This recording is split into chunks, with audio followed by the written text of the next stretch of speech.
Βρεθήκαμε εδώ για να μιλήσουμε για την καρκινική καχεξία και για το ρόλο της υποστήριξης των ασθενών με καρκίνο με την έννοια της ολιστικής προσέγγισης όσον αφορά την διαιτητική, την ψυχολογική και την σωματική άσκηση και τη σημασία αυτών στην αντιμετώπιση του συνδρόμου της καχεξίας. Πρόκειται για ένα σύνδρομο που επηρεάζει την πλειονότητα των ασθενών μας. Είναι πολύ σημαντικό γιατί επηρεάζει τόσο την ποιότητα όσο και την ποσότητα της ζωής τους και η αντιμετώπιση του συνδρόμου έγκυται στην έγκαιρη διάγνωση και στην προσέγγιση από μια ομάδα ειδικών, οι οποίοι ο καθένας από τη μεριά του και από τη θέση του και από το ρόλο του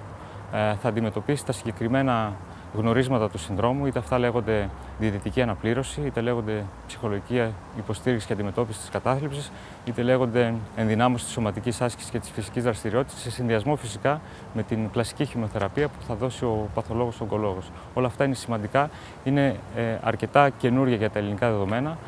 αλλά είναι αρκετά γνωστά σε επίπεδο ευρωπαϊκών και χωρών και Αμερικής, οπότε είναι πολύ βασικό να ενταχθούν στη ρουτίνα της ογκολογικής πρακτικής στην ελληνική πραγματικότητα.